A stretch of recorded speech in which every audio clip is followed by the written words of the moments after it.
All right, ladies and gentlemen, we are here in the International 2017 North American Group Stage Tiebreaker. We have Digital Chaos versus Whreck while whistling. This is going to be an elimination game for Wheel if they do lose this game. If they win this, Digital Chaos will go on to play Complexity to see if we use the time format for the tiebreaker. But I am zrock, joined here by my buddy Baumi. How you doing, man? I'm doing great. Very happy to be casting this game. Looking forward to seeing how this plays out. Digital Chaos has not played a game yet, have they? In this tiebreaker. I mean, they played the round last night, but they've not played one yet today. Okay. So they're going in with a 0-0 record. Yeah, basically they have to win this game to knock out Wheel. If they lose this game, then the time format could play into it. So they're going to want to just win, knock Wheel out, and move on to the playoffs. So we talked about this last game, but theoretically speaking, if Digital Chaos now lose this game, then it would be in the interest of Complexity in the game between Complexity and Digital Chaos to just pick techies and stall for 2 hours. I mean, in theory, yes. In theory, yes. In theory, that's how they win. Even if they then lose the game, they should still be the ones to advance, right? Yeah, absolutely. So basically, all they have to do is... they don't even have to stall that. How long was the last game? It's time spent on your loss minus the time spent on your win. And then the highest 2 numbers at that point move on. Okay. So if you got your win really fast, then you're in pretty good shape. That was a fairly quick win from Complexity. I don't remember the exact time. Something like 40 minutes, 35? Yeah, 40, 45 in that ballpark. So if Wheel does end up winning this game, but it takes a good hour plus, yeah, Complexity only needs to play a normal game and lose, and they're still going to move on. So yeah, definitely the pressure is on Wheel here. And that meta goes the other way around too, right? Because if you're Wheel and win this game, you still have to beat Complexity, but you also want to make this win as fast as possible. Because if you win this game as Wheel, it's out of your hands. You can't do anything in the 3rd game to impact you moving on or not. So I'm really curious to see if we're going to see some type of push strat come out of Wheel here. Something that's going to look to end the game really early, maybe a draw draft. It would make sense for them to go for the most aggressive game-ending strategy they can find. Right? Because if they have a long game and they lose, well, they're out anyway. But if they have a long game and they win, well, now it's going to be difficult to actually advance. But if they have a short game and they win, well, alright, now we can actually maybe pull this off. A short game and they lose, well, it doesn't matter in that case either. So it's definitely something to keep in mind, right? Like, Puck definitely could be a hero in one of those aggressive strats, even, for example, a draw strat. Absolutely. And that's where it's really hard right now. If you're a derp, you have to have this thought running through your head that you want to win as fast as possible, but you do have to win. So you can't just pick an all-in strategy that if you don't win by 20 minutes, you've lost the game. 5 seconds. So it's going to definitely be interesting to see how he goes about this drafting phase. Reserve time. We've got Clockwork being the first pick for Digital Chaos. Bans Shadow Shaman. Really nothing crazy. The Ancient Apparition. Haven't seen him banned too often, at least on the first stage, or am I off target there? We have absolutely hardly ever seen an AA first ban. I mean, some teams in NA do pick it first, but it's one of those things that if they pick it, you just plan on playing around it. Yeah. You don't usually ban it out. It's a very reactionary hero, right? Like, Ancient Apparition does incredibly well against a certain subset of heroes, and then he's fine and good against everybody else, but he's not, like, as insane. Yeah. So, but yeah, Night Stalker and Venomancer, nothing crazy there. So the only one that really sticks out a little bit is that Ancient Apparition. Crystal Main coming out for Whreck while whistling. Could potentially still be that aggressive strat. I mean, realistically speaking, they're probably just gonna center their mind on let's go ahead and just try to win this game, and then... Well, you can pick a balanced draft that ends up playing fairly quick. If they go with something like a Juggernaut carry, pairs extremely well with the CM, not only in lane, but when you're pushing the Arcane Aura and the Healing Ward, give you a lot of sustain to keep your creep wave up, keep you having the mana to push forward. You can pick a tempo-based draft that has some late-game fallback options, too. So I don't think it's necessarily indicative that the game is going to be slower just because there's a CM picked. But, yeah, we'll see. We'll see. I just think it's such an interesting point to make, right? To keep that in mind, that like there's actually this like timing thing that comes into it. Yeah, and it is very interesting too because last night in these tiebreaker games, Wheel actually beat Complexity to spoil it. Wheel was down 1 game going into the 3rd game, and ended up beating Complexity to make it go to today. And now they've dropped the game to Complexity, so we'll have to see. If we end up with another set of ties, that means all of the results from yesterday are now switched around. Everyone that beat someone else is now just switched their win and their loss. So, it's bizarre. This is kind of a weird opening from DC, though. Generally, we don't see Rubik picked up this early. Can be a very, very good support if the telekinesis is going to be super high impact, or obviously the ultimate. Stealing spells is the fundamental piece of Rubik, but when you pick it this early, it gives Wheel a lot of time to not draft heroes that are good to steal the spells. Well, I mean, there's already some valuable stuff, right? Crystal Maiden and Puck certainly do have spells that are worthwhile stealing. So they're not bad. The biggest thing I'm curious about, I really don't like the Sand King ban out of DC here. I would have left Sand King and Earthshaker in the pool because if Wheel picks either of them, those are god tier steals for Rubik. Getting Burrow Strike or Fisher is potentially game winning. 10 seconds to go. Well, we'll see if Wheel decides to let that Earthshaker slide, or maybe they'll ban him out as well, just to make sure that they don't go that'd up be my against that. consideration. Faceless Void, gonna be the ban of choice. Definitely a hero that does well against Puck, right? Just completely disable him for a little while. The cooldown increase is also a bit of an issue. Yeah, but that is a very bizarre ban to me, because if I look at DC's lineup right now and look at what they can do if someone gets Chronosphered, this opening does 0 damage in a Chrono. You have a Fade Bolt and you have a Rocket Flare. Like, there's not some Rasta that can drop wards on the side of it, or an AA ult flying in, or a CM ult. Actually, the Draw Ranger ban. I mean, I would too if I was DC. I mean, I assume DC is aware of this, right? And they're probably like, they have it in the back of their head too. They're like, okay, they'll probably try to win really quickly, so let's go. And on the flip side of DC, they have some merit in drawing the game out too, just in case they lose. Yeah. So they're going to want to draft a lineup that can slow the pushes, but also have a late game plan. I actually really love what the time stipulation is doing to the draft here. It does add a new layer to it, right? There's this new sub-meta game to the regular meta game. It's interesting. Yeah. Well, it really is. We're about to go into the second stage of the picks here. Of course, nothing too much has been given away yet. A Ricky Maurer. So that tells us something, right? Guess what's not banned right now? Slaughter? It's Meepo. Meepo? They haven't played it yet this qualifier. And this is a game they, in theory, could afford to lose. 10 seconds. Oh, man. I feel like they're waiting for playoffs to bust it out. They usually like to wait till there's a best of 3 and then sneak a game off of it. But maybe this is the time you bust it out. To be fair, this is a really hard lineup to play. Yeah, I was about to bring that up. Isn't this a difficult Meepo game? If you get ahead with Meepo, this is one of like the coolest games to play him in, because right now that's 3 super squishy heroes. And if you get ahead, you can just kind of buy 2 or 3 Dragon Lances and run over them. But if you fall behind, if the Ricky silence starts getting in your way, or the Puck silence starts getting in your way, then yeah, it would be really hard for Meepo. It's gonna be the Legion Commander, so the more safe pick for now. Maybe we'll be saving the Meepo for the last pick here. Maybe.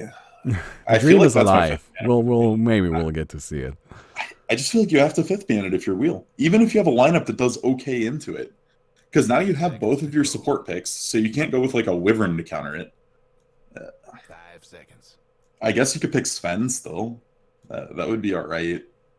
Just to go hard. PA is also a really good counter to both Legion and Meepo. Like, everyone that thinks you need Cleave to deal with Meepo, no, absolutely not the case. If you can insta-pop one of the Meepos, then they all die. So yeah, it's actually one of those like interesting misconceptions where it's like you don't want to deal damage to all of them, right? You just want to kill one of the guys. It's the easiest way to get rid of him. It's gonna be the Troll Warlord here. If Meepo's slippery, if Meepo has a chance of getting away, it's nice to be able to cleave all of them, because then the one whose poof doesn't go off or is still on cooldown, you can finish up. But overall, yeah, it's just way better just to blow one of them up.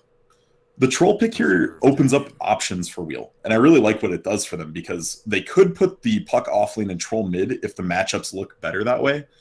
In reality, Digital Cast is going to see this and think, okay, mid Puck, carry Troll. and plan on going on with their life.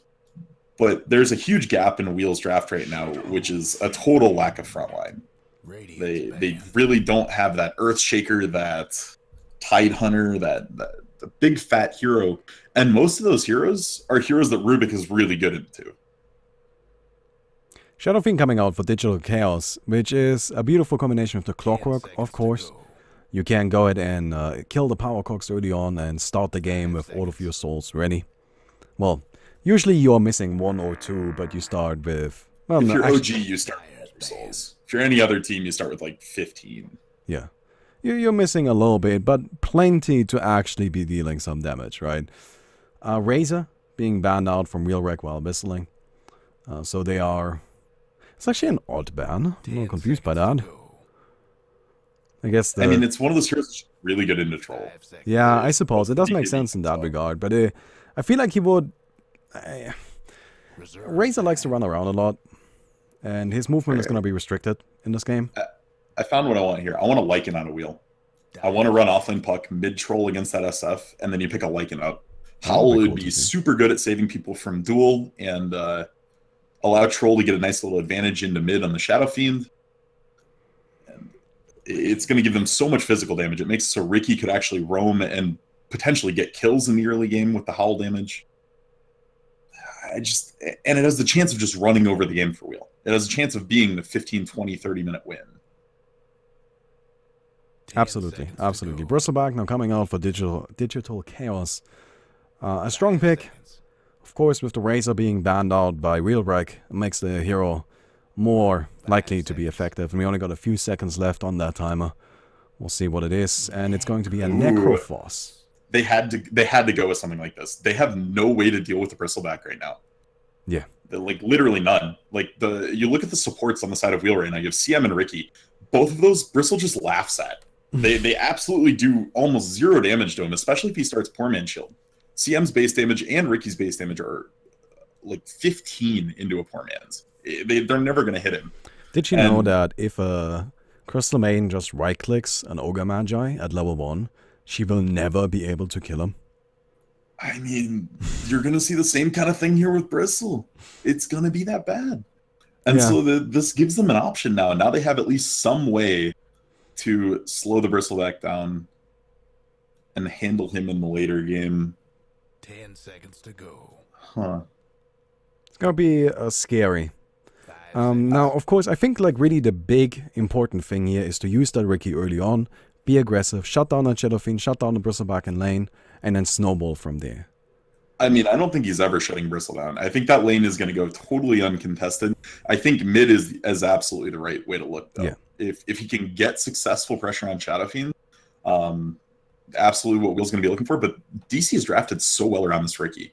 If Ricky tries to just focus on mid lane, Clock and Rubik both can make his life a living hell and potentially just turn the kill around. And if Ricky dies on a gank to the SF, that's a disaster. I mean, that puts Abed so far ahead. All in all, I mean, I like DC's draft way better here. I think all they need is one of their lanes to win, and I don't see Bristleback losing his lane.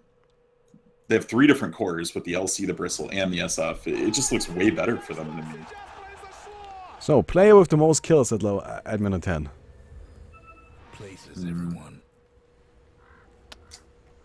I think it's going to be Shadow Fiend or Puck. I think it's going to be one of the mid laners. Or Clockwork. Yeah, could be any of those. There's always the potential of Bristleback just getting some free kills. Yeah, I'm going to say Bulba. Roshan kills... I'm going to say 0 to 2. Okay. I think there's only going to be 2 Roshes in this game. I think the winner is going to be decided pretty quickly. Maybe there will be 3. Last player to be killed. Oh, that's interesting. And this is last player to give up first blood, not last player in the game to die. Yeah, no. I assume so. Then. Oh, I need to hurry along here. 30 seconds to go. Huh. I'm gonna say Bristle. I want to say Bristle, but I actually think it's gonna be one of the mid laners, the one that wins the lane. I absolutely could see that. First player to get 15 denies is definitely going to be Shadow Fiend. He's at 13 already. So I'm going to go with Puck. Because I already selected Puck for the most kills. Sure. The first player to get 15 denies, that's going to be Shadow. It's Shadow Fiend. He already has absolutely. 13. I mean, it's like, thanks for the free prediction, Valve. This is just It's like First Blood after the First Blood happens. Huh, I wonder. So, we've got Shadow Fiend being played by Abed. Dude, hold on. We all got all 4 bounty runes. Oh, what? Madman got the one on Ricky. They pushed DC out of the top lane one. And, jeez, they got all 4. That is Look at pretty that next net worth. level. Like, I'm going to call GG right now. It's over, boys. Alright. Now go for it. What you got here? So, we've got the Shadow Fiend in the mid lane. They already actually found this little sentry right here. Not sentry, this little... What am I saying? Observer board. There we go. Sorry. Found the observer board already. Shadow Fiend, of course, still just farming up his souls. We've got him going up against Annihilate on the Puck. Bulba chilling in the mid for the time being. Probably going to be moving around the map a lot, though. Up at the top, Derp. Already farming the jungle with his Crystal Main, as you would expect. Dubo walking into his lane as well. Pulling, stacking already. Making sure that his Bristleback being played by Mason as well protected. Then we have Dota the 2 on that Necrophos. Starting out with the Heartstopper aura, which is something I absolutely despise. And I'm... Oh, no. Oh, poor Crystal Main. Nice. Nah, that is just sad. The poor Crystal Main before 275 movement speed. She's slow. Clockwork literally started with boots, too. There was no chance. That was one of the saddest deaths. Absolutely. Bottom, we've got Foref on the Legion Commander going up against KVH, Troll Warlord, and Mad on the Ricky. Although, of course, the Ricky will probably be moving around quite a bit. Up at the top, currently Dubu getting into a little bit of a fist fight with Necrophos. Usually not a fight you want to take. The Heartstopper aura makes it really difficult to get that HP back. So that's 100% it. He's not planning on trading hits with people. He just wants to be in range of Heartstopper and try to force out some early regen. Like, if you look at Dubu here, he has nothing left for regen. Yeah. And this is exactly what Dota the 2 is hoping to do by taking Heartstopper at 1. Yeah, the problem I have with Heartstopper aura early, like, I absolutely understand why people do it. It's just really risky at times. He's going to be tossed back and beautiful into the Power Cogs, and that's just going to be a quick little kill right there. But yeah, it's easy to catch a Necrophos. You know, the hero doesn't have much in terms of escape mechanisms. And so, especially at that early level 1, Heartstopper aura just leaves you defenseless. And that's something I'm always worried about, I suppose. Yeah, and in a perfect world, I think he hoped Ghost Shroud was going to be his saving grace in this lane, because if Bulba's not connecting with kills, Battery Assault's not going to be doing enough damage to bring him down during the Ghost Shroud. But with Bulba getting 2 big kills already, it's just going to be trouble. Yeah. Alright, Ricky sniping courier. As you would expect. GG. 4 bounty runes and a courier. This Ricky's a god. Already paying off. Well, actually, he is. Oh, going a bit aggressive in the mid lane here, but Danny does this all the time, and it scares me. He'll just walk up into somebody and then just orb back. Normally it works, but being pushed out by the sentry in mid. Yeah, he wants to get the sentry down for the counter though, so that he can eat that one and get the bigger tango from it. It's actually one of the more interesting things in Dota. I really found that amusing to see how a little bug, or not really bug, but like this weird mechanic interaction ended up just being turned into a feature. Alright, we've got the Ricky running in. Oh, one more race is gonna do it, but he doesn't actually go for it. Got the tango though. He's gonna be full health by the end of this tango. Yeah, actually that last race was maybe enough. Not necessarily guaranteed, but I'm surprised he didn't at least go for it.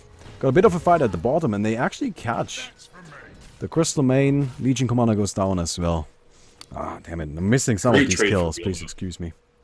Honestly, that's a very good trade, because it forced both supports down on the side of DC, and they ended up killing off the LC first. So very, very nice for DC there. It's going to open up a little bit of space for Dota the 2. The poor Troll Warder trying to just kind of engage with the Legion Commander, but there's so much backup for DC. It's probably best for him to just stay away for the time being. So what do you expect to see from this Troll Warlord? Just go for the typical item build here, or what's his strategy going to be? Gonna go for some more aggressive style, maybe a Blink Dagger? I mean, normally we see, it used to be Vlad's every time into SNY. We've started seeing Mask of Madness coming out more. This is a pretty risky game to go Mask of Madness, but I would imagine, yeah, we're going to see like Mask of Madness, SNY, probably Shadow Blade so we can go Silver Edge eventually. Ricky just barely dodged that dust there from Bulba. Oh, he hits the slow, goes in on Forest. Forest is pretty low, and the Ricky now coming in to try and finish that kill. His damage output just isn't high enough. Bulba decides to protect his ally as opposed to actually going for a kill himself. And so, at the end of the day, both teams just retreat. Yeah, and this is better for DC because they're able to hit the shrine right next to the lane and get back to it. Yeah. This is the problem when you're running a roaming Ricky. He's connected with a lot of things. He stole a bounty and he got a courier. He put a little pressure on mid, but he does no damage. No, absolutely none. Like, his best utility early on is really putting down that smoke screen and hoping that your ally actually manages to get the kill before they run away. Yeah, and with Bulba being the force he is, Ricky wasn't even comfortable going smoke screen it too. He went blink strike in case he gets cogged. Abed, though, is in a lot of trouble here. He's actually jumping in. They want to go on the Shadow Fiend. Shadow Fiend dropping low. He will almost certainly die. Uses the magic wand. Actually, was it? No, that wasn't a magic wand. He was healed by something. Fairy Fire, I believe. Fairy Fire. Oh, I'm sorry. Yeah. Wow. Honestly, I Annihilate missing the phase shift on the last raise there from SF just got him killed. That's really bad. Yeah, it's a bit of a problem with Puck. You know, you always got to make sure you're right on point with that, especially at the early levels. It hardly lasts any duration at all. Yeah, I'm not faulting him for it at all. It is very hard. And Dubu did pump fake the raise once to bait I Annihilate into that. But Ricky getting the kill might be a blessing in disguise, as it is going to get Ricky very close to his phase boots. One more bounty and it'll get him there. And then he can start doing at least some damage. He can clean up that 100 HP here. He's also level 3 now, so the smoke screen is finally available.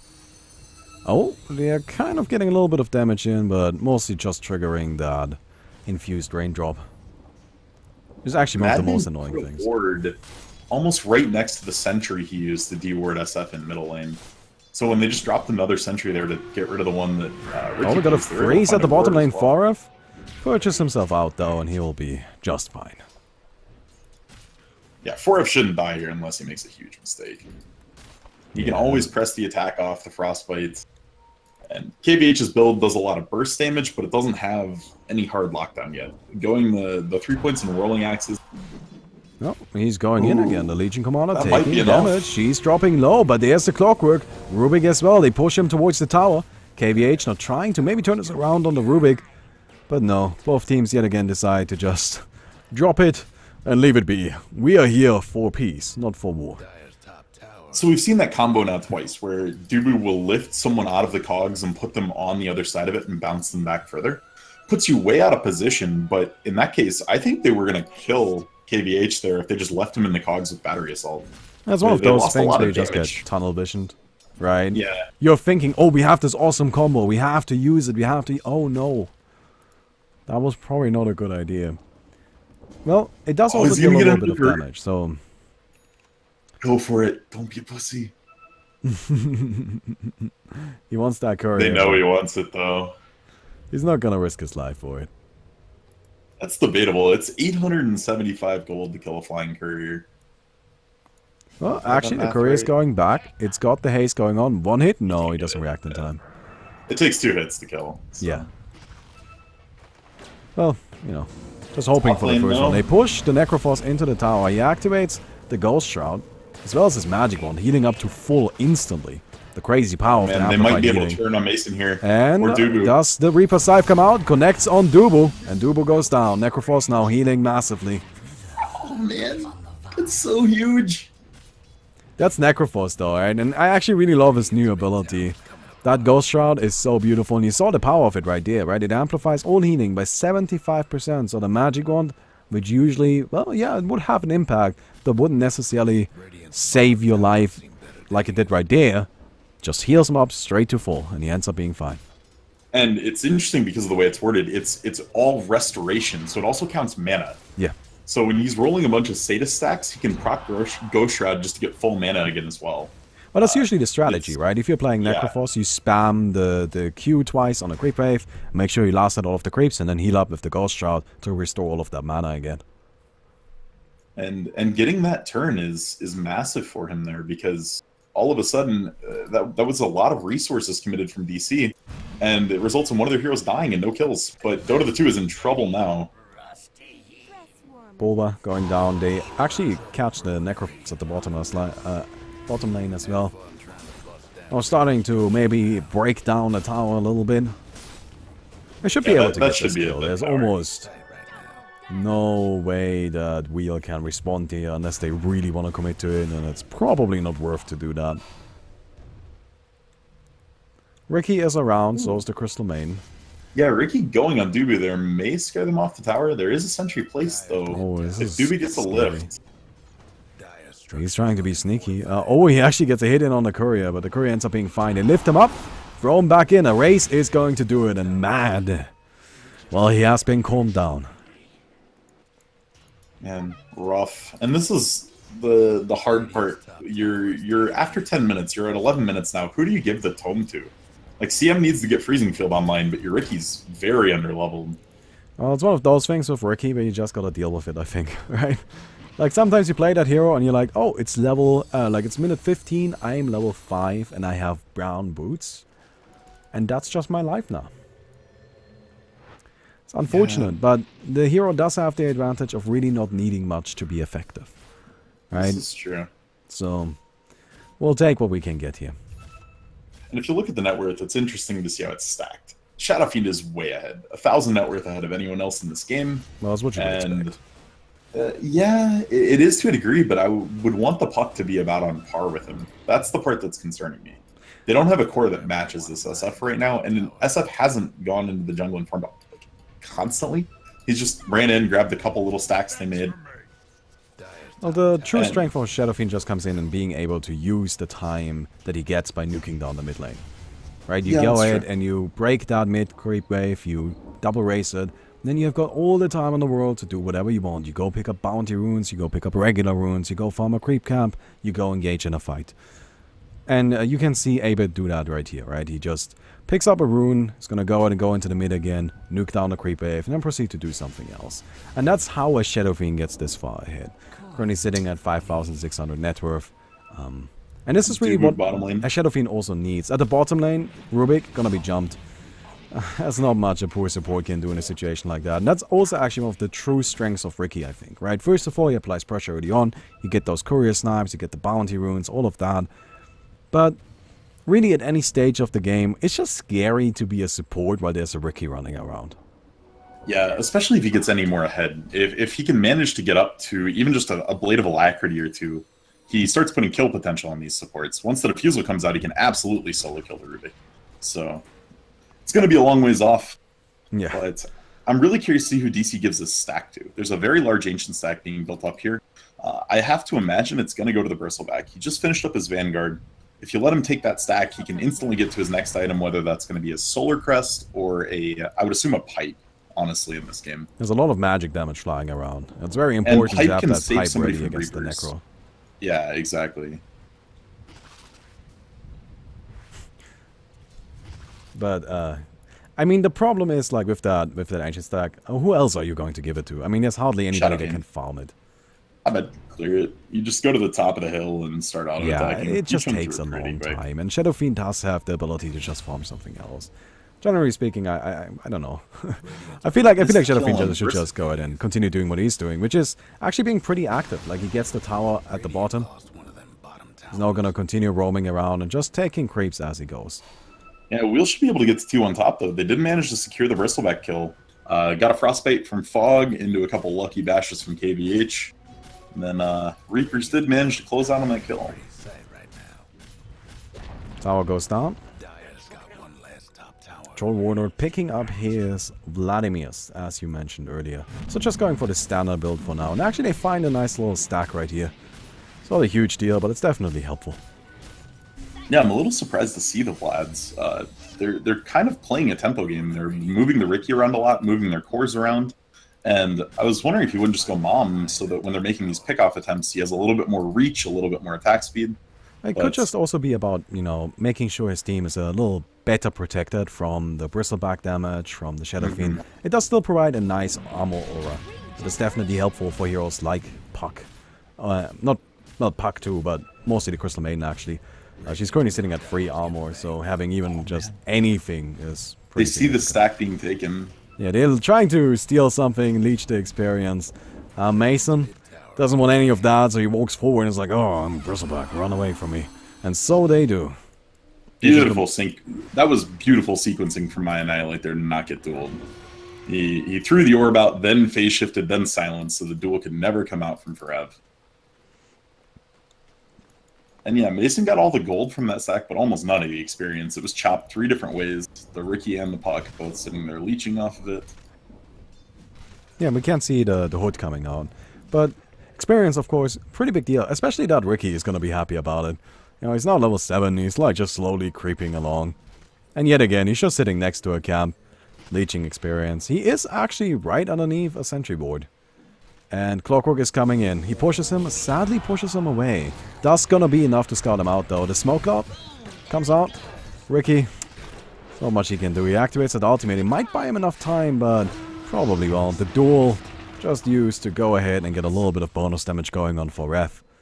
Yeah, it would have been slightly better there if he just died while the smoke cloud was still up, so that Legion couldn't get a duel off on him, couldn't get the free damage, but it was a worthy attempt to try to just sit in the tricks of the trade. Hopefully the dust is going to wear off.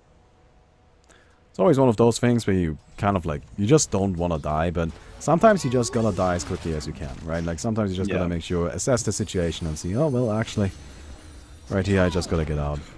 Oh, I annihilate. That was so cute. Trying to go in for the last hit on the tower while throwing a safety orb. Now, this is a key point for Wheel, actually. They just picked up the Blink Dagger on the Puck here. It's going to be interesting to see if they can find a way to use it, because he's kind of at his going on power Mason spike. here. He's going to just stand there and tank it. Yeah, the hood is activated. There's almost no way they can kill him. They only got magic damage here. Yeah, he has hardly actually taken any damage. Now the freeze comes out, but Mason's still standing strong. The freezing field is dropped. They're gonna decide to go for Abed instead. And Shadow Fiend gets chopped up, sent into hell by that Reaper Scythe. That was the biggest 0 damage freezing field I think I've ever seen. It made it so Bristle couldn't just run back and help the SF. And it just left Abed out to dry. By the way, there's one of my favorite fun facts in Dota. Do you know how much damage a freezing field can potentially do to a single hero? It's thousands. It's 31,000. That is if every single one of the shots hits. No, that is, of course, almost impossible. But in theory, it could happen. That is filthy. It's the highest damage spell in the game, strictly speaking. But, of course, that's just a pure hypothetical. I still find it funny. So the Ricky now picking up a Ring of Aquila here. More damage than someone eating an entire duration wards from Rasta? If you're talking a situation where you eat every single freezing field, you got to talk about a situation where you eat every auto from a ward, like Rasta wards on cooldown. I'm pretty sure, but I'm actually... I guess we would have to look that up. Yeah, that's a go. Oh, they go and find I Annihilate. Nice blink duel. That should be a quick kill, and they get him. Was it actually a duel victory? That was not a duel victory. So you're... here's something. Yeah. Forev's at the point now where you've got him up to the point he can be an initiation tool. He has the blink duel online, but he's so far away from being able to get any solo kills or do any damage himself yet. So it's very good that they've gotten to this point on Abed and Mason, where they're relevant factors in this game. But this is what I was saying. They just needed 1 core to go off, and they've got 2 keeping pace right now on the side of TC. So I think they're very happy with where they are in this game. Yeah, they're doing pretty well. Although, I feel like they have a little bit of a problem. There's a lot of magic damage on the Radiant side. And that Necrophos is actually starting to look quite scary. He's got his mecha, he's got his hood, he's got the mana boots, magic wand even. A lot of items are on this guy. He's quite farmed. And that Reaper Scythe will actually be able to just kill most people, right? They can easily decide, okay, we want the Shadow Fiend dead. He is dead now. With the one exception being the Bristleback. And that might be a bit of a problem. Actually, they're gonna go for the Bristleback right here. The Shadow Fiend ultimate coming out. just as a defensive measure, it's going to chase Wheel a little bit away, but not too much. Legion Commander blinks forward, gets that Crystal Main. She doesn't stand much of a chance, shattered immediately. Hook shot connects with Wheel, Dota the 2. God, that name will always keep tripping me out, but he just goes down.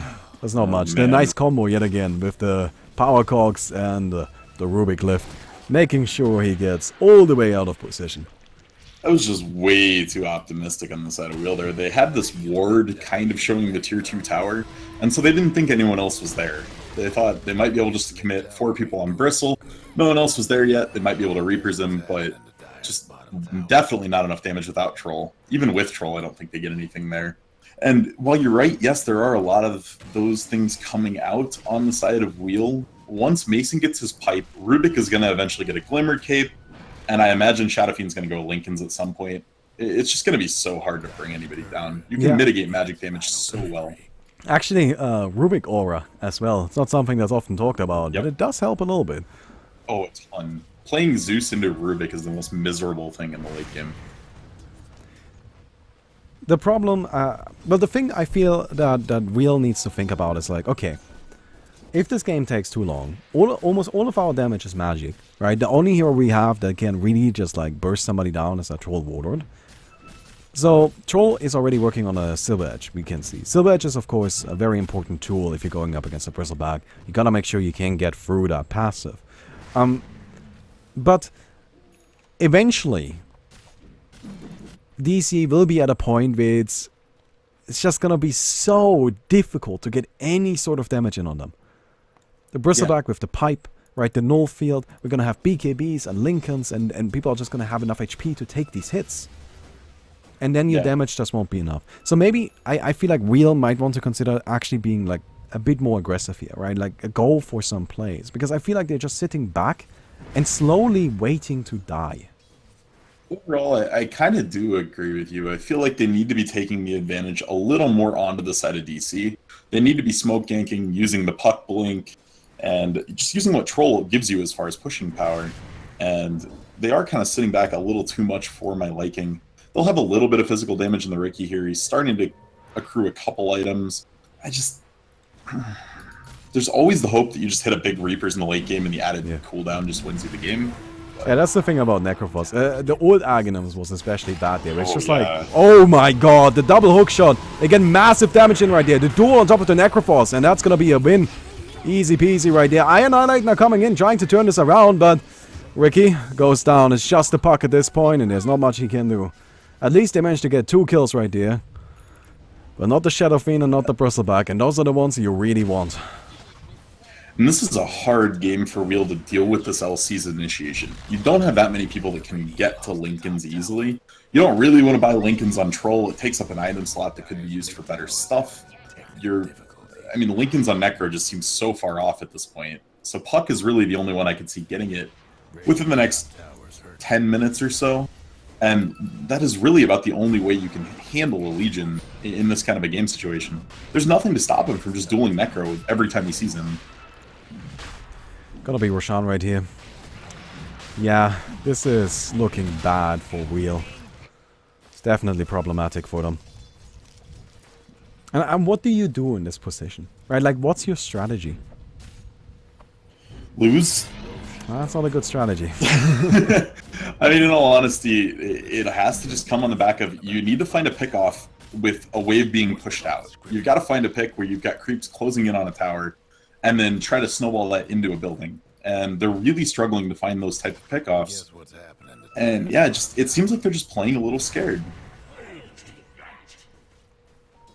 They may just be waiting for the Shadow Blade on Troll at this point, but I don't think that's like an X-Factor item that really changes the course of the game. Shadow Blade won't really have that much of an impact. A Silver Edge could, but he's so far away from it that it's gonna be a little bit... It's gonna be late. You know, it's gonna be really, really late. And so DC, you can see right there, they actually find the Bristleback. They have quite a few heroes around, but they just can't go on it. They just can't do it. He's too tanky. They just do not have the damage needed. And you can see actually a really cheeky choice right there. Mason going for those early boots of travel. That to me is just a sign of confidence. It's just DC saying, yeah, we have so much control. I can go for a greedy item. Is Batman going to get his 3rd courier of the game here? Nice. Yeah, he gets it. What a monster. Duel in mid lane, though. We are going to see Dota the 2 drop again. Oh, the magic one keeps him going. He does have to Reaper Scythe. Gonna drop it on Legion Commander. Down she goes. Bulba on the retreat. Shadowfiend casts his ultimate to the side. Gets quite a bit of damage in. The race, does it connect? I'm not quite sure if it did. But either way, Wheel is still looking quite healthy. The toss-up, the puck. He's now looking for something. Yule's gonna be coming out on the Rubik. Rubik silenced up, and he will die. Necrophos gets it, which is of course nice. Restoring that HP and mana. And Wheel is still looking for more. Annihilate, leading the charge. Orb flies, connects with Bulba. Bulba is quite a bit away, and he is also decently tanky. He should be alright. I'm surprised they didn't just slam Coil down there, though. He is tanky, but I just feel like they need to always look for more in these type of things. Like right now, I think they should just be running at mid tier too. The Requiem is down. You picked off 2 people. Roshan's dead anyway. And that was... So this Necro win a build that was a really old build, almost, where you go mech and you go hood, and you just try to be this restorative force that's just this frontliner constantly pushing out Heartstopper damage. Yesterday we saw Envy go a much more aggressive build, going a Blink and a Hurricane Pike. Oh, I like that. Just a lot of positioning tools. Yeah, and I was almost looking to criticize the Necro here, because I feel like if he had those tools, he would never have to be in Blink range. He could manipulate his way around the fight a lot better, but it ended up saving him there. Yeah, it definitely worked out. They get another duel, by the way. Troll Warlord gonna be the target this time. This is a real problem, man. Like, the Legion Commander just jumping around the place, getting these pickoffs.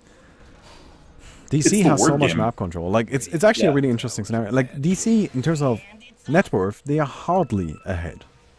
Right? It just feels oppressive, though. Yeah, but this is really a game where net worth, experience, all of that doesn't tell you the story at all. Because DC is so far ahead right now. They are moving towards Wheel space, and it feels like Wheel has nothing they can do. Aba just sitting on the tower. Yeah, just pounding. When you have a Ricky and you've lost map control, it feels really bad. The Aegis is available on the Shadow Fiend, so he really just does not care that much. They get their damage in. Seems they're gonna leave it at that for now, and that seems perfectly reasonable. We do have a Saint Yasha as well as the Hurricane Pike on the Shadow Fiend. He's just building so tanky. I would imagine he's going to go BKB into Aghanims. And just a ton of HP armor. And the Aghanim's heal is going to be super good here. Aghanims does actually add a lot of damage too. People often forget about that. Especially once you get the talent at 20. Yep. Little pick on Dubu though. That's something. No, you take those. You know, like, at this point, you just got to be happy about everything you can get. Nice Dream Coil, but no follow-up. Yeah. It's not the longest cooldown. Using it in a situation like that's not a big deal. It's up again already in 50 seconds, but... Yeah, it's probably not gonna matter, but it's still just a matter of, like it's just... feels not that great, you know? Like, you get that moment where it's like, oh, we can go now, but nobody's here and we can't. And I know the guy very well. I've played a lot of games with him. I can guarantee you in the comms, he's like going, guys, I hit a 3-man coil, guys. And everyone else is probably just like, and? That's nice. What do we do with that? He's working on an Aghanims, so he's really looking to hit those big coils. And I actually like that. You know what? Aghanims on Puck is really one of those items where it's just like, I have a dream. Yeah. I have a dream, and it's going to be a 5-man dream coil, and I'm going to wreck everybody with it. I mean, if you can hit a 5-man coil with a smoke cloud, the only options are be silenced for 6 seconds or eat a stupidly long BKB piercing stun. Yeah. But I feel like that's the kind of position that Wheel finds themselves in right now. Where it's just like, you gotta go for something that on paper may not be optimal, but hey, if it works. 20% chance. Yeah. But those are the outs you gotta play to right now. You don't have a lot of other options. Then again, our Troll is getting really, really close to his Silver Edge. And that is going to be a big item, right? Like, again, the Shadow Blade I don't think is that impactful, and we haven't really seen it have much of an impact at all. But the Silver Edge, that's a good item. That's strong. Danny. Oh, so close top. He's just sneaking into the jungle. They set up the entire trap for him and still couldn't kill him there. Oh, it's Puck for you, man. That hero was sneaky. Yeah, he's just gonna go ahead and clear out one more creep wave and then go home. Yeah, I mean, he's got the Ags if he wants to buy out a buyback. I can't imagine he will. He does. No. You know what? I actually so kind of that like Ags that. is online. So yeah, the dream is potentially alive. The Ags coil into smoke cloud into freezing field. You gotta go for it, man. You gotta go for it. You gotta have a dream. That is how you win a To be game honest, like this. that's a non-negligible amount of Heartstopper damage too if he hits a big coil like that. Like 6 seconds where the Necro's just sitting there Heartstoppering you. You're talking 12% of your HP and damage. And, oh, we got a Troll Warlord. He finds them all. They don't have any detection. They jump forward. Go on to Ricky. Ricky goes down, but he's not really the most important. Shadow Fiend now taking massive damage. The Reaper side finishes him off. Necrophos caught, but he just 4-stars out, and he's gonna be fine. And so, that's actually 2 for 1 with the Shadow Fiend being one of the 2. Yeah, that's very, very good for Wheel. And still no Glimmer Capes yet on the side of DC, and that's really starting to hurt them. I don't think Clockwork Bulba realized that there was an Ags yet up on Puck, because he actually forced the Shadow Fiend out of the coil. Necrophos is actually one of my favorite heroes. You don't know this, but I love Necrophos. I play him all the time. I remember the day they implemented Glimmer Cape. I read that, and I got really, really sad. Did you just cry and drink That yourself item to made sleep me that night? sad. I'm just like, why do you hate Necrophos so much? And Yeah. I do very much agree. DC would greatly benefit from picking one of those up. Rubik, he has it in his quick buy. He's of course not gonna get there anytime soon. But, you know, you might want to consider getting it on like a different hero. Maybe the Clockwork? I'm not sure. Clock, yeah. I think it has to be Clock. And that's just crazy. I mean, we look at how tanky the Shadow Fiend build. He has a ton of strength. And Soon to still have just BKB. melted. Yeah, he's almost got his BKB. That's a nice thing about Shadow Fiend these days, you know, you don't even need to have a lot of damage items, or any, really. Just because your passive, the Necromastery, hurts so much anyway. Yeah, and that all came on the back of that level 20 talent. Adding an extra 2 damage per soul, just it makes that passive nuts. Yep. Well, Abed gonna be down here, farming up. He now has his BKB. So that's good to see, right? That's a very, very strong item. Something that will allow him to just go into the fights and be safe. And while that's a big pickup, looking at how broke Rubik is, though, Ricky's almost got his defusal. He's 300 gold away, and then that Rubik is his bitch that's actually for the a rest of the problem. game. Yeah. Yeah. Yeah, I feel like Wheel's actually looking a lot better after that encounter.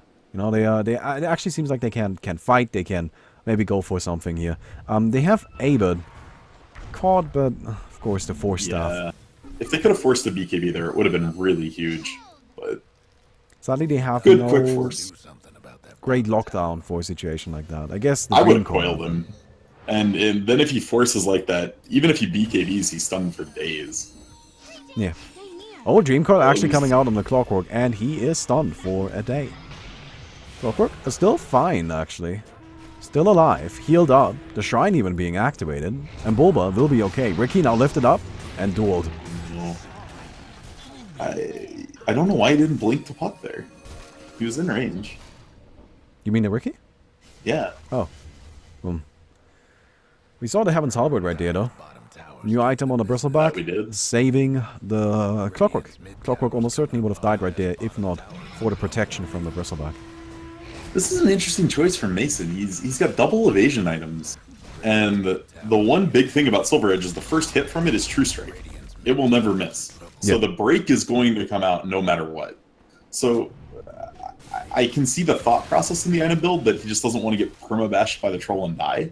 But in reality, the Silver Edge is still going to go on him, and then they're going to be looking to Reaper's Mason any chance they get. So it seems a little odd to me. Well, one of the advantages of the Solar Crest, of course, is you can pass on the evasion, right? So, yeah, I don't know. I do agree. It is a little bit weird, but I feel like the thinking here is less about the evasion, and it's more just, I want a Solar Crest on my team, and I want a Heaven's Halberd on my team. Oh, this is a big pickoff. Legion Commander goes down immediately. This The big Reaper Scythe finishes her off. The buyback, now possible. No longer the old Necrophos ultimate. She comes in. The Crystal Maiden. Oh my god, she does so much damage. Gonna be forced to duel her. Which is actually pretty good for Wheel. Means they managed to escape that fight with only one casualty, and it's not a major one. Yeah, the biggest thing though is this puts them in DC in a very good position to Roche. Like, Annihilate's gonna try to push them back, but Reapers is down, Dream Coil is down, the CM is dead. Their pit fighting potential went down a lot there, and Abed still has his 10-second BKB. Actually, I want to quickly point out, I love the casual plate mail on Necrophos. Casual plate mail is my favorite item in the entire game. It is so good. He currently has 1600 HP, right? So the cool thing about armor is it scales linearly. Every single point of armor adds 6% of life. Or effective HP against physical damage, I suppose. Right? So against the Bristleback, those 10 armor on a Necrophos. How much is that? Got 16, 6, 96, and then is 960 additional life on this Necrophos.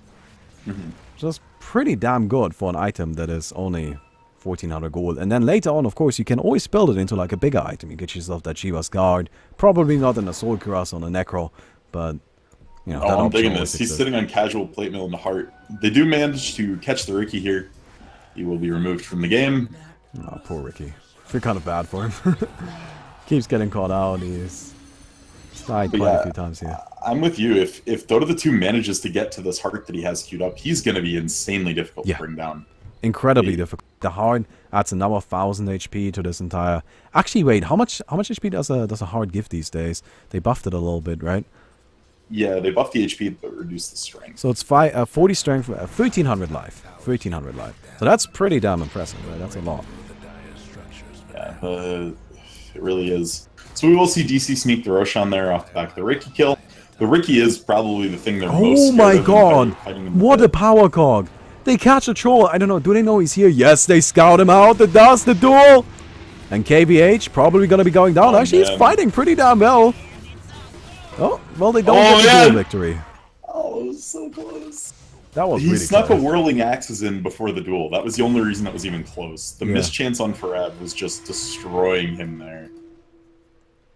That was beautiful from the Clockwork. Bulba, the MVP right there. Absolutely hitting those fantastic power cogs. He didn't have vision on that. Or did he? I don't think he did. Huh. He knew the troll was in the vicinity. Yeah, he knew he was there. It was a nice guess. We'll leave it at that. Shadow Fiend, by the way, now working on a butterfly. Big scary item. Always excited to see it. Yeah, that is going to actually pose a problem because the troll doesn't want to go MKB until this BKB is done. And with the pace that this game has gotten, haven't been a lot of time that people can just farm. Yeah. It's going to be an issue for him to get much here. There's no way he can go for the MKB before he gets BKB. That's just not going to work out for him. So his damage output is severely reduced thanks to all of these evasion items. DC is so split right now, and Mad Meng is scouting this. He sees Farev is not with them, and they see Mason bot lane. I wouldn't be surprised if Wheel looks to go on this. Oh, I would have smoked right there. I just jam a smoke and start running at the 3 people, even with Aegis. Mason's boots of travel, I guess, are a big deterrent in that. I did forget he picked those up that early. That's a very powerful farming item. Actually, he's going for Radiance. Oh yeah, he's got Radiance. Yeah, that's a weird item choice. I'm actually a little bit baffled by that. It's dope. Troll doesn't even have BKB yet. You're adding a mischance to him. Oh god, yeah, I suppose that's what it's about, right? The poor guy's not going to be able to get any attacks in at all. Yeah, exactly. Good force stuff. Yeah, Shadow Fiend in a bad spot. Taking quite a bit of damage. The Purge slowing him down, but we do have a return force staff just getting him to safety. And the attacks are this is going to be a tier 3. Yeah, you can't see the sheer power of a Shadow Fiend right there. He hits so hard. And again, this guy really doesn't have much in terms of damage items, right? He doesn't have a Daedalus or an MKB or anything crazy like that. Just his natural stuff, a butterfly, and, you know, being Shadow Fiend. Yeah, that Radiance is rude, man. That is actually just And it makes it very difficult for the Ricky and the CM too. It's just a lot of casual damage that's going to be rolling. Oh, they get a Dream Coil on 2, on a 2 they want as well. Shadow Fiend is just standing, he's just holding his ground, he doesn't care. They're gonna jump forward, the freeze on a Bristleback. Bristleback is dropping. Bristleback is dropping quick, and down he goes. Didn't get to activate his cheese, the duel on the Necrophos, who has his W activated. He's still gonna be going down. Yep, there we go. Abed manages to finish him off, but in the meantime, Wheel is fighting well. It's only the Shadow Fiend and the Clockwork left alive, and soon it's only going to be the Shadow Fiend. The Resurrection triggers, and they're gonna jump him, and there's not much he can do. Oh man, what a team fight! Ricky almost died at the end there. I was so confused by the last second Reapers on the already dead Bristleback, but if he doesn't Reapers there's a chance the cheese goes off. Yep. Even if the cheese doesn't go off, Necro doesn't get that kill, and then he doesn't have Sadist rolling. So then he dies in the duel right away, and then that could have gone way worse, but wow. What a team fight out of Wheel. Yep. And now the Troll's at BKB, and looking towards the MKB now. This is a good spot for them. That's what they need, right? Like, if they want to end up winning this game, what they really, really have to do is they have to get this Troll big. They gotta make sure they have this big damage dealer, because you already saw in that fight, him running in there, getting the Silver Edge hit on the Bristleback was really what enabled that entire situation. Yeah. Well, they go ahead and take down a tier 2 in the mid lane. One thing I kind of want to bring up, though, it's not gonna be a quick game. This is very, very true. So, even if Wheel wins this, it's gonna be rough for them. You gotta feel as this drags towards 60 minutes that their hopes are kind of crumbling here. Yeah. Must feel awful to be in a situation like that. At the same time, if DC then ends up beating Complexity...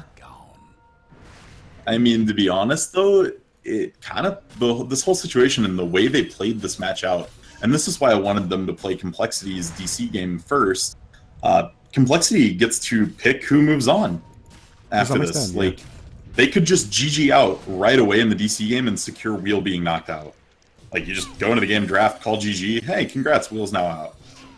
Is that... Are they allowed to do that? They probably are. I mean, it's extremely unsportsmanlike, but... Well, it is Swindle Melons we're talking about. Officially, there's nothing I saw in the rules about it. Like, this is why they needed to play DC Call, a game that actually mattered for both teams first, and then you play the two losers. It's going to potentially add one more game to the set, but yeah, it puts them in a really weird spot for Complexity next game. Well, wait, so let's assume DC wins right here. Then that means the next game doesn't matter at all. It matters in terms of like who has the highest seed. Like if DC would, well, if DC wins right now, there isn't a next game. Oh, Wheel's there isn't. They just don't play it. All right. Yeah, okay. Wheel win 0-2. They just don't even play it. Yeah, I thought that game was happening either way, and I was a little bit surprised by that. All right, cool. So that's why they're doing them in the order they can, because they're already pushing the schedule back for this. So they're hoping if it's only 2 games, then they can just move forward. But yeah, that makes sense. The ethical dilemmas could come up. Because yeah, if this game goes super long, all Complexity has to do is figure out the timer they have to play to, hold till that timer, and they're guaranteed in. Well, Puck working on a Dagana. He went for the 420 GPM. What do you think about that? I mean, there's just not another option on Puck. Getting that lets you get Refresher Orbs, BKBs, Dagons, E-Blades. Really? It's just so much. You don't think the Illusionary Orb is better? Oh, never. Okay, I won't say never. No, I feel like while never. Come on, like that's really stretching it. All right, if a Tinker is running over your game and you need to be able to get to him, you potentially take the orb speed so you can cross distance faster. Other than that, maybe if you're getting, like, that illusory orb goes hard, very quickly. Like it is. Oh, it makes it like Bubbles from Han. It's great. It's what I want Puck to be. Like Bubbles' shell was so fast. I love Bubbles. What a beautifully designed character. Like in terms of his like style, the character he brings to the game. There's like old wise turtle throwing his shell around. Beautiful, absolutely beautiful. One of the like better things in that game. Although not necessarily relevant to this, but you know.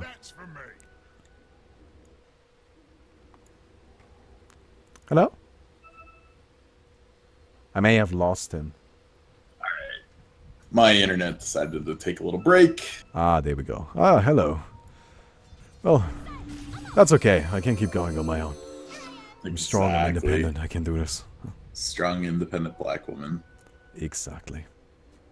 All right. So, in that team wipe, by the way, Bulba did drop a gem. That is now over on Mad Meng. Absolutely massive in the grand scheme of this game. If you look, no one has wards anymore. Yeah. Pretty much at all. The map is blind. TC found Roshan, though. This is bad. Yeah, this should... Actually, no, the Ricky may be able to scout it out. He does definitely see the Rubik. And I mean, that tells him what's going on, right? Yeah, like, there's just nothing they can do about it at this point, though. It falls so fast.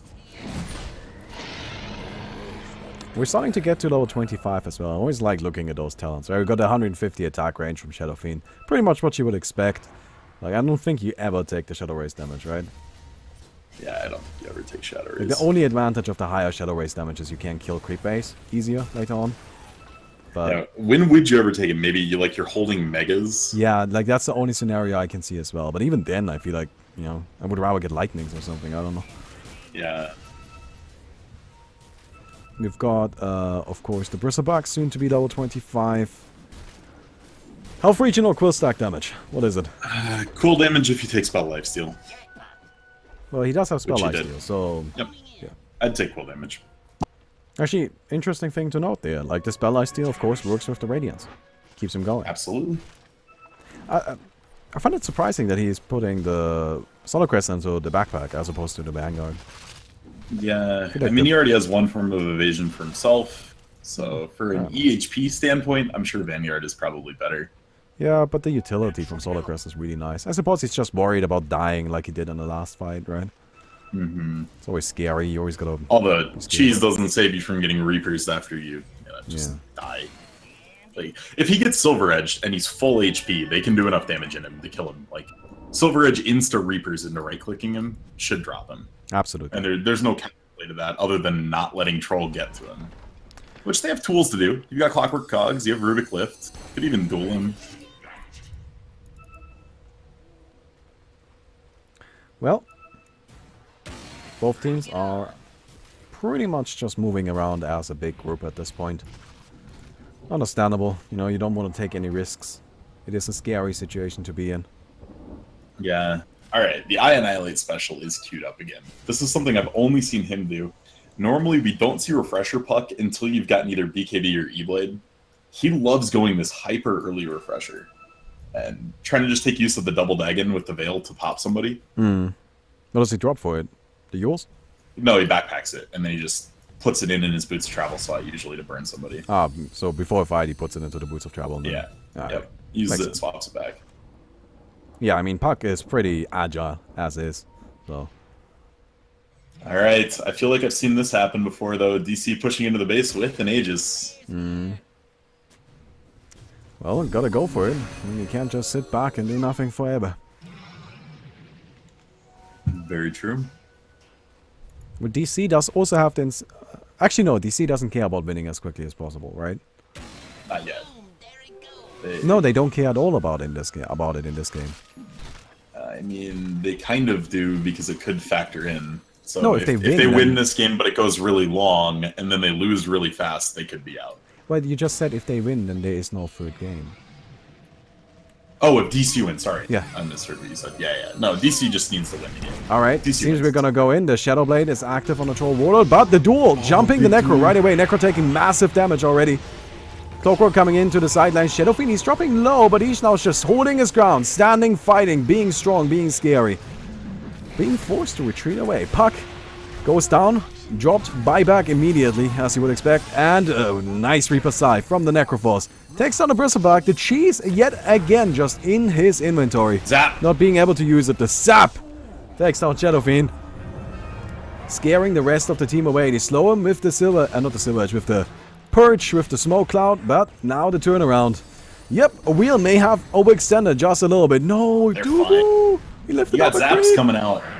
Oh, actually gonna go in on Abed. Abed dropping. Bristleback standing in the middle though. He can hold his ground. Big heals from Wheel. Yet again, the Necroforce keeps himself going forever. That's the power of that hero. And now Troll Warlord gonna be dueled, and he goes down. No! Zap! The sap! Oh my god! Puck just turns it around. The Dagon every single time. The damage, it's just too much. It's just too much. They catch the Shadow Fiend. Well, they go forward. They won't be able to commit to it. But nonetheless, that definitely saved that situation. Trading at the very least. And there is a buyback available on the Troll Warlord. If they had just lost the Troll Warlord, there almost certainly would have been more of a fight in the favor of DC. But being able to end that duel early certainly helped. Oh, man. And there's the refresher. Troll got dual damage. He actually just saw this made of Discord. Yeah, okay. I'm a bit surprised by that. That Dagon Veil did so much work in that fight. Is somebody else going to pick one up, I wonder? Is CM going to? I assume it's probably because he also has the Aghanims. So he wants to make sure that, yes, I'm here to spam Dagon, but getting off a second nice Dream Coil is probably a good idea. So I want to spread it out a little bit and not just like instantly use it. I don't know. It is, but there's so much to be said about you see Reapers starting to go down on someone, you just double Dagon to make sure you get that kill. It's so insane, and Veil adds so much damage to the Reapers, to the Dagon. I actually really don't like him selling that. I think that's been a huge factor in them winning team fights. Well, there's always, of course, the possibility of like the Crystal Maiden picking one up, even maybe the Ricky. Yeah, possibly. I do have to say, we have to point out, that actually was a loss for Wheel. As good as it looked, Troll did get dual damage. It did cost a puck buyback, and it was an even fight. Well, so I feel like Wheel is happy as long as they don't lose the game, right? It was the Aegis fight, too. You got rid of the Aegis in that, so... Alright, actually they catch the Bristleback, but Bristleback survives. Well, he's gonna be... He doesn't have a cheese anymore. Seems he passed out on since he never got to use it. He's now dropping low, and he may actually just die to the Necrophos aura here. He is dying quite quickly, but now it's gonna be Dota the Do. Dota the 2 going down. A few more right clicks from Foref. Well, the armor definitely doing well, and Necro still going strong. He's healing himself. In a few seconds, his heart is going to be triggered. But nope, they cancel it with that race. A few more right clicks. Oh, he's still running, man. He's got so much survivability. That is the armor right there. That is the Guardian Grace in action. Yet again, just blocking it on the retreat. Goes up on the cliff, tries to TP home, and oh my god! Dota the 2! The plate mail, man. I'm telling you, that was the plate mail. Going in with that armor, just saying, fuck it, man, I can tank this shit. I just bought 40 seconds of the puck without buyback. That's insanely massive. They're still probably going to lose top racks, but it means there's no +1. At the very least, that's it. Well, 60 seconds on the puck is definitely a problem. But yeah, barracks will go down. They're now rotating into the mid. They want to at least get the tower. I'm just so sad. If they had the Veil, Bristle dies there, and that fight's totally different. Yeah, actually, good point. Yeah, the Veil would definitely have gotten that kill. Well, tower goes down. Melee barracks, also, yeah, it's dead. They can't defend against that. Puck has still got 40 seconds. So it's going to be 2 melee barracks. Yeah, they didn't want to buy back Troll, which meant they weren't going to fight that no matter what happened.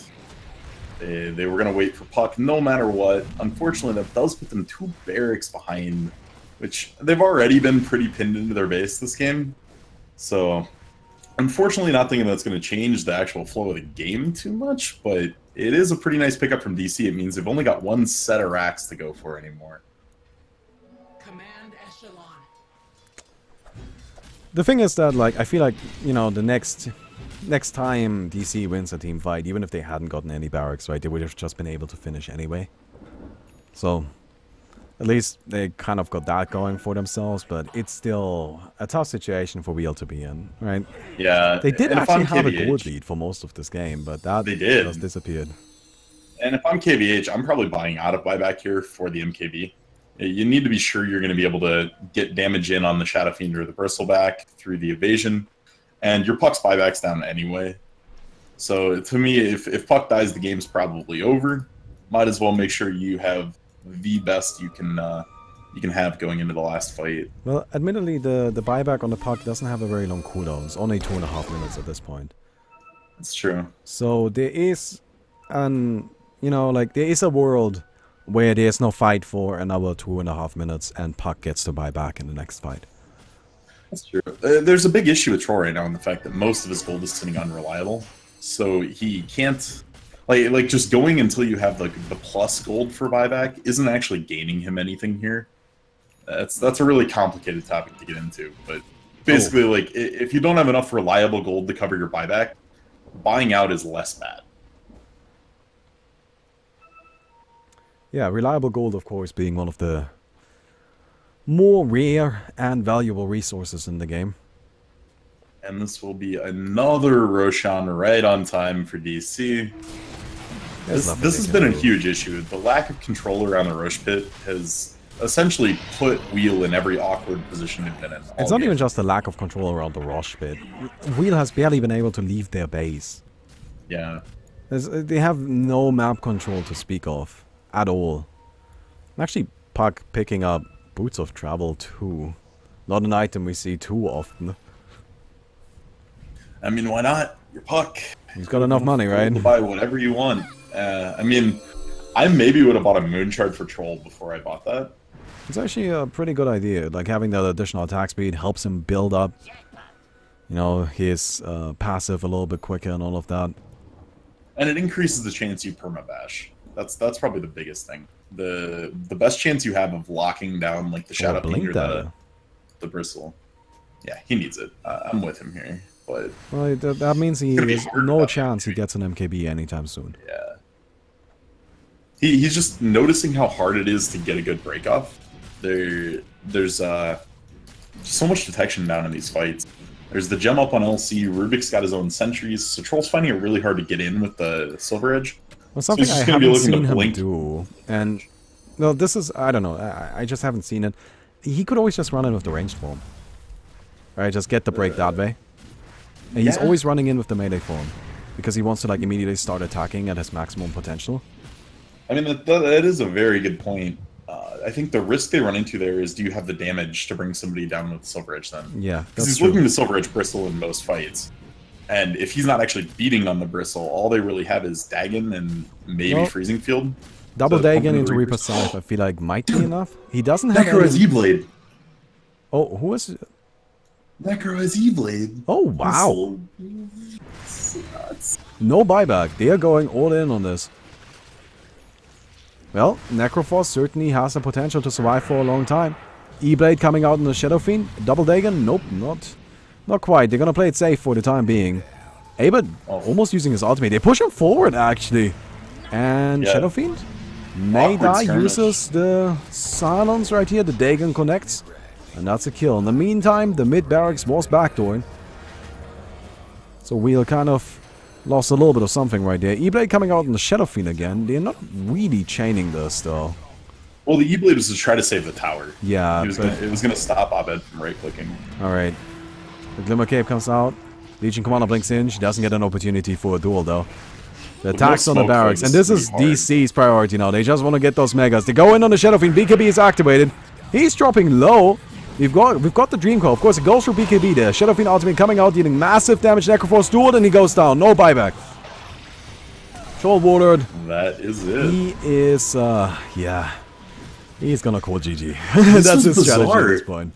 Wheel took a 2v3 up here with the Ricky and the Puck, and ended up both dying without getting a single kill. Yeah. And then, I mean, it was just this awful position that gave DC all this time in the world to hit the buildings. I mean, it felt like Wheel was on the back foot even when they had the gold lead in this game, but they were showing signs of hope, and then to just throw it all away like that is rough. Well, that was it was an interesting game. Like, if we look at just the graphs, right? The graphs, they actually, for most of the game, Whreck was ahead. Whreck was doing quite well, and then they just suddenly lost.